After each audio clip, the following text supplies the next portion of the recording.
What's up, everybody? It's your boy Blue Nitro back from the video for you guys, and today we got a brand new Star Wars Celebration video. And today we'll be covering Star Wars Celebration Day 3, and just some other news from the day before that I didn't cover. So yeah, let's get right into this. Okay, so the first piece of news is from Kathleen Kennedy, and she's saying that she's expecting to see Stephen Knight's script for Sharmeen, I don't know how to say her last name, Star Wars movie within the next month and a half. So this is the one that's supposed to come out first, the one that's slated for 2025. Quote, "We've been working on that for quite a while." That's why I don't get. She's saying that for quite a while, but here's the issue. The guy who they made this movie about, the writer, David Lindelof, they formed a writing room around him and everything. And that was I think for the past year and a half. And then in February, he just left. Whatever. Fired, got left, whatever. Either way, he's not a part of the project anymore. But Kathleen Kennedy saying that they've been working on the, script for a while now doesn't make any sense. It's only been about, a month and a half at most. Making a script in a month and a half, especially like a cohesive one that actually makes sense, that doesn't have any plot holes, any really errors in it, like logic gaps. It's very unlikely, to be honest. I don't know, they're going to push this movie out for 2025 no matter what, but it's not going to be good. It's not going to be good. It's going to be very rushed, like even the other sequel trilogies, like, for example, J.J. Abrams, he was writing them. You could see him during when they were filming the sequel trilogy movies. He, literally, he was just crossing out stuff with red, marker, making changes to it while they were filming on set. Might be another one like that, to be honest. I don't see how this goes well, because Kathleen Kennedy, she needs this movie. Apparently, the rumor is that in 2025, if she does not deliver this movie, she's done. Her job's done with. So that's the ultimatum. So, of course, she's going to be saying the stuff, lying, whatever, to appease the higher-ups. But, yeah, she's scared. I feel like this just kind of shows that she's scared, man. She's scared of just losing her job. I mean, who wouldn't be? But, hey, this is kind of your fault, Kathleen. This is kind of your fault. You just keep on tweaking everything. You keep on messing everything up. This is what happens, man. I'm sorry. I know it sucks, but she just keeps on messing everything up, to be honest. And just lies. Just flat out lies. What is this? Okay, the next topic is this from the Ahsoka panel. And you can see right here, they showed pictures of what the original sketches were. What Dave Filoni made. These were his original sketches for Ahsoka. And there are some changes, but yeah, let me know what you think about this. It's very interesting. I like when you see this, initial, planning phase. I just like looking at the sketches. I don't know, it's pretty cool. Let me know what you think. And then the actress who plays Ahsoka, she says that the technology is vastly improved for Ahsoka's, I don't know how to say it, lekkus, from the Mandalorian to Ahsoka. So obviously, we know Ahsoka, she debuted in the Mandalorian in live action, right? And the lekkus, if you don't know, sorry if I'm pronouncing it correct, I know I am, but it's pretty much like the head tails over here, right? You can see right there, the ones that are kind of dangling, obviously. She's talking about those. She's saying with this new technology, it's just gotten better, even from when they first started The Mandalorian, or when she first was in it, to now. And that's only been a few years. So, just shows how amazing technology is, how it's just been improving, even in such a short amount of time. The next thing is, here's a new look at Sabine and Ahsoka. Just looking great, looking nice. And also we get a new look at Hera. Sorry, I don't know how to pronounce it. And Ahsoka. It's looking good. The Ahsoka show's looking very, very good. I'm very excited to watch it. Everything's looking promising. And David Tennant will return as, man, I don't know how to say his names, but you can see, as the bot, man, as the bot in Ahsoka. And if you didn't know, David Tennant, he's the actor who is, most famously known for playing Doctor Who. And yeah, his voice, man, as the bot, it's great. Yeah, here's a new look at the droid or whatever that David Tennant will be voicing in Ahsoka. We get a little still here from an actual scene, looking nice, like the location they're in. Looks like a little, quarters or something, like a room where you get, fixed up or something, where the bots fix something. I don't know.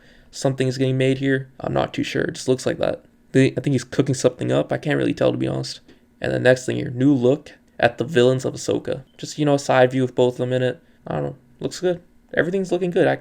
There's nothing bad about it so far. Obviously, when the show comes out, we actually watch the episodes, it'll be different. But as right now, all the stills we're seeing, all the footage we're seeing, looks good. Obviously, they're going to do some more post-production on it to, tighten things up, fix, the looks and everything, polish it. But otherwise, it's looking good. Here are the directors for Ahsoka. We got Dave Filoni, obviously. And then we got the last guy, Rick. He did, I know he directed some Mandalorian episodes, so obviously he's there. And then we got a few others. So Kevin Kinner, the guy who composed the score for Clone Wars, he'll be returning to compose the score for Ahsoka. That's a huge W.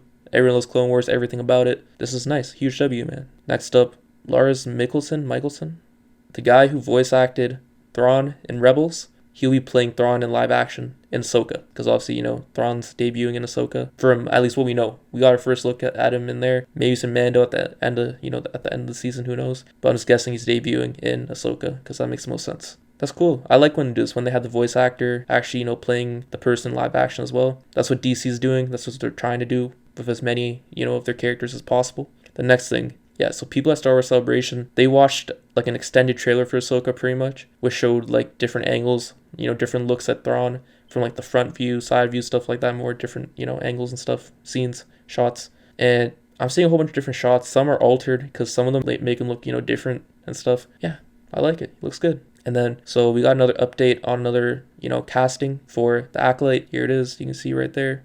That's who it is. I don't want to butcher the names, but Rebecca Henderson will be the actress.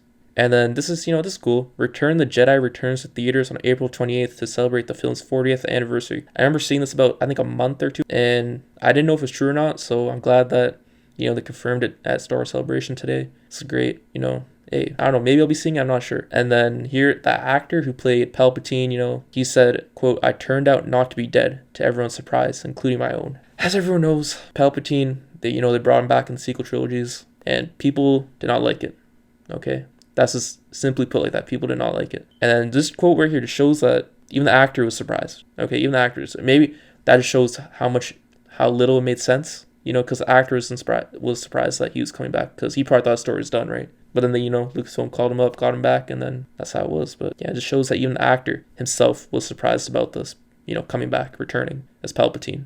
And then here's a poster for Return of the Jedi. This new poster is looking nice, obviously. You know, got Darth Vader, you know, in the center, you know, looking menacing like usual. Got Luke. It looks so nice. I don't know what to say. It just looks so nice. It's clean. And then it's confirmed that Coruscant will be like an explorable open world in Jedi Survivor. So that means you can literally go to Coruscant pretty much when you unlock it, anytime obviously, but you can explore the whole place. So you're not restricted to certain areas. You can go all around on Coruscant. You can explore the whole area. That'll be fun. Everyone loves Coruscant. I feel like, yeah, everyone loves Coruscant. Who doesn't? So many things happen at Coruscant, obviously. This is great news. I'm hyped for the game. Can't wait. And then the final trailer for Star Wars Jedi Survivor has been released. And obviously the game released on the 28th, as we know. It got delayed to the 28th, but it's finally coming out now. And here's the trailer.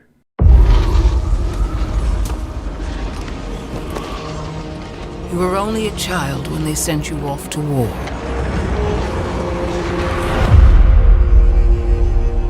Now look at you. The weight of a galaxy on your shoulders.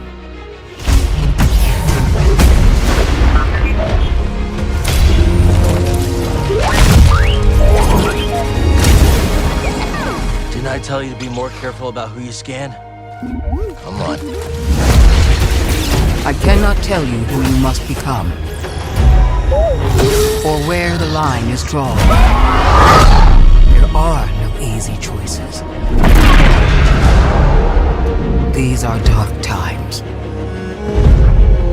We have few allies. Good to see you, Cal. The odds are against us. And they will always be against us.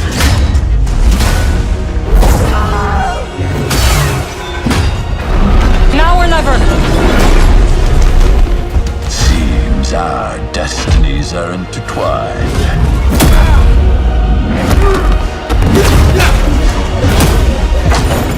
But I can tell you this. If there is any hope of surviving, we must stand against the darkness.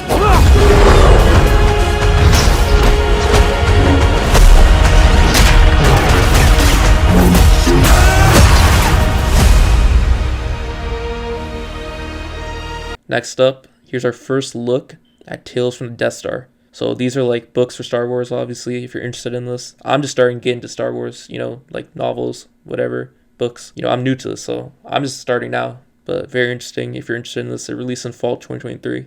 Next up, a character encyclopedia for the High Republic will release on November 7th from writers Amy and Megan. You see the encyclopedia there. I might get this, to be honest. I don't know that much. I don't know that much about, you know, all the characters and stuff. I'm not nice like that.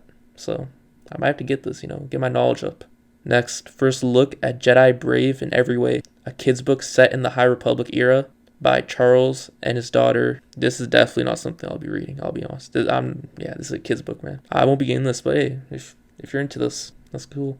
But it's a kid's book, you know what I mean? So, not for me, but if you are, that's cool. Next up, the art of the Star Wars Jedi Survivor has been announced and will release on December 12th. There you go. If you're interested in that, there it is. And then here's another thing from Kathleen Kennedy. She confirms the Star Wars opening crawl will return for future movies. So if you don't know what that is, the opening crawl is like at the very beginning of every Star Wars film. You have like the credits, right, with the yellow text, you know what I mean? That's going like on like an angle, you know, with the Star Wars, you know, the iconic Star Wars music during when the credits are going at the beginning with the yellow text, right? Yellow font text. And yeah, she's saying those are returning for the movies. I'd hope so. I mean, why wouldn't they? This is literally a part of Star Wars. This is what makes Star Wars. Like, Star Wars is literally known for that, you know what I mean? Like, everyone knows Star Wars for this. Like, obviously not just this, but this is one of the main things that people know. Like, when you ask someone random on the streets about Star Wars, you show them that clip of like the opening crawl, people more than likely will know what it is. So I'm happy, you know, it's returning for future movies. It should be. I don't know why they wouldn't have it, but yeah. And then next up, Ahsoka season 1 will have 8 episodes. I'm pretty sure that's the standard for, you know, Disney Plus Star Wars shows, around 8 to 9 episodes, or yeah, 8 to 9 episodes. Like The Mandalorian, this season, I don't remember season 1 and 2, their lengths were for, you know, episodes wise, but yeah, season 3, 8 episodes, and the same is going for Ahsoka. Also, Dave Filoni says that the 8 episodes of Ahsoka will approximately be the same length as, if not longer, than episodes of The Mandalorian. As you know, episodes of The Mandalorian, they vary. Some are literally very short, somewhere in the 40-minute range, and then it could go all the way to like the high 20s, I'm pretty sure sometimes. But yeah, they need to be longer, obviously, but he's saying here they'll be the same length, if not longer, for the Ahsoka episodes, which I'm hyped about. More content, you know, longer episodes. I love that.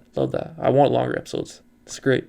Great news. So next up, we got some news about, you know, Kenobi Season 2, and here's what Ewan McGreogor said about Kenobi Season 2. Quote, "The Star Wars part of my life is back, and it feels so good. Maybe the audience will want more to come," end quote. Here's another quote from him. Quote, "We should do some more," end quote, when asked about Season 2. Also, yeah, he seems, you know, very hyped about, you know, being back as Kenobi. Yeah, he liked it, so it's good because the technology advanced. It's not as much, you know, draining than, you know, obviously compared to 20 years ago when they didn't have this type of technology. Makes things a lot easier on the, you know, people that are performing, just everyone in general. Yeah, it's good. Let me know if you want a Kenobi Season 2. I asked yesterday in the video. Yeah, if anyone new's watching, if anyone just has any other, you know, additional comments about it, let me know. That's everything for, you know, Star Wars Celebration Day 3. I'll be covering Day 4, the final day, tomorrow. Yeah, it should be news about the Bad Batch and Visions Season 2. So yeah, thank you for watching. See you in the next one. Peace.